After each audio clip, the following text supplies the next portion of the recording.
Hello, and I guess welcome to Econ 102 Microeconomics. Each week I will send out a short video vignette, 3-4 minutes, explaining or at least talking about the content for this week, and perhaps this might help you in the readings and connecting to the discussions and or the cases, and perhaps even the quizzes. So before we get into some of the information, just generally speaking, we know that economics is the study of how individuals, governments, societies manage their scarce resources. We know that the resources, scarcity of resources refers to labor, capital, and also our natural resources, that they are indeed scarce, and how we manage those in a competitive environment is important. And we also have to recognize that economics not only is a science, it's a social science, but as the book also suggested, it can be political in nature, where you can get two economists that look at the same exact issue and come to two different conclusions based on how they view the world, the lens they view the world through, which is influenced by their political ideology. We will stay away from the politics of economics in this course and try to look at it more using empirical evidence. Though note that any of the readings or articles from economists that I have you look at certainly do have a bit of bias, which is impossible to get out of anyone's worldview or lens.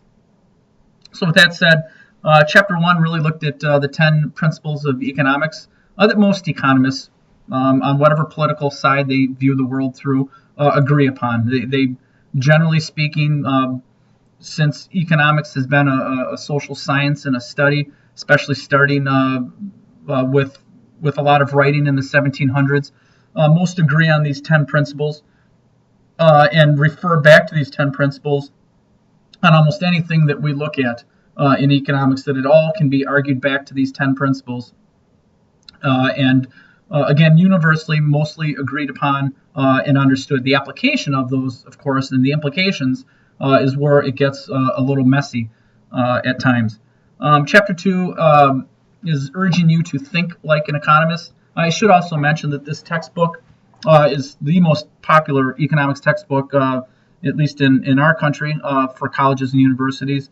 And it's usually used both for micro and macroeconomics. The first 22 chapters are macroeconomics, and the remaining chapters after chapter 22, starting with chapter 23, are macroeconomic theory. This course is looking at the microeconomic side, where how individuals and firms, organizations manage their scarce resources. Macroeconomics is more how an economy manages its scarce resources. So chapter 22 is asking you just to think like an economist, recognizing that it is a science, that we use inductive and deductive reasoning to problem solve, to understand issues. But we also need to understand that because of people's view, lens that they see the world through, that it can be a little political. With that said, we use a lot of models in economics and theories. So we combine theories and models to explain behavior and predict behavior, and that's the whole point of economics, is a general understanding on how and why individuals, organizations, governments behave.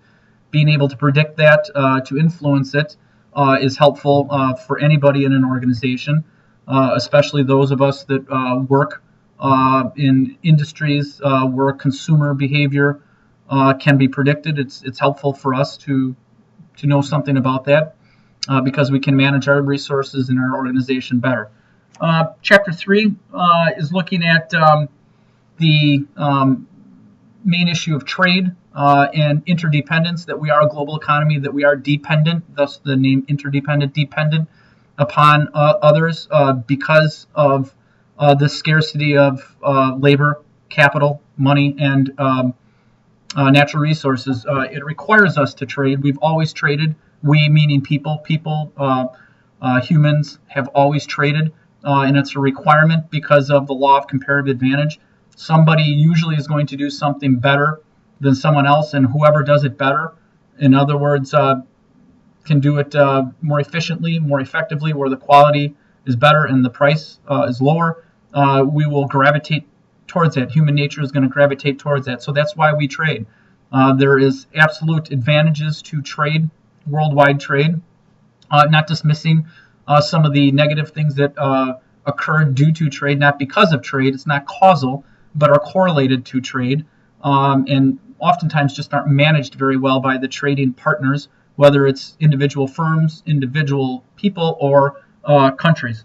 And we do need to recognize, though, as one of the principles in Chapter 1 discussed, that trade does benefit, is beneficial, that more good comes out of trade than bad when we look at it from an economic standpoint, from measuring, let's say, GDP, gross domestic product. Trade does rise GDP, and that's one of the tools that we use on the macroeconomic side to measure productivity and therefore standard of living. So it is something that I understand. Individuals can see more of the negatives than the positives often because it's easy to report, but there is no doubt that without trade, our standard of living would not be where it is right now in the United States, and probably vice versa, the countries that we trade with due to comparative advantage.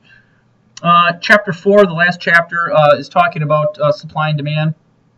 We've known the basic concepts of supply and demand relative to price. When supply is high and demand is low, the price typically drops, and vice versa. When demand is high and supply is low, the price goes up. But it's more complicated than that, and Chapter 24 attempts to give a strong foundation for the laws of supply and demand, and then the equilibrium, needing to recognize that the slope of the lines go up and down dependent upon the demand or the supply side, and it is dependent upon human nature and behavior.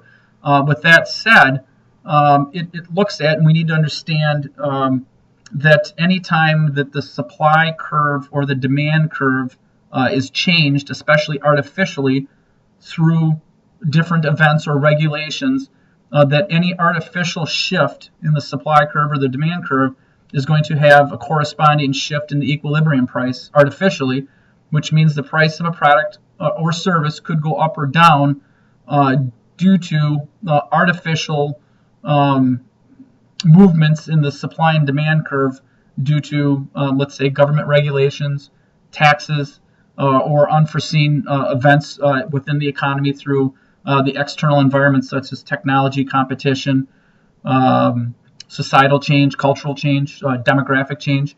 All of those things will result in this constant fluctuation of the supply and demand curve. But there is generally accepted economic thought that the price of a product and service in a free market is established by the true demand and supply in that environment.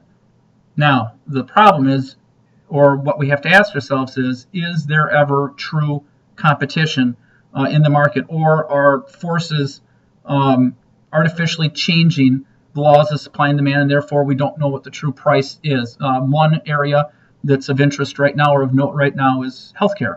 What is the true cost of healthcare? Hard to determine because we don't know what the true supply and demand is of healthcare, and therefore the price right now is not what it ought to be. I don't know what it should be because we don't know exactly what the true supply and demand is in the marketplace because of the way that it's at least been implemented in our country through mostly employee-based healthcare plans.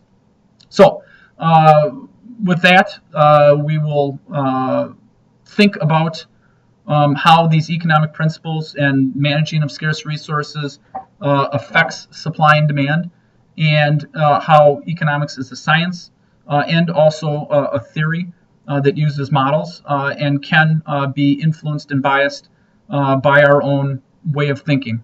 and we will join again next week to discuss the next topics.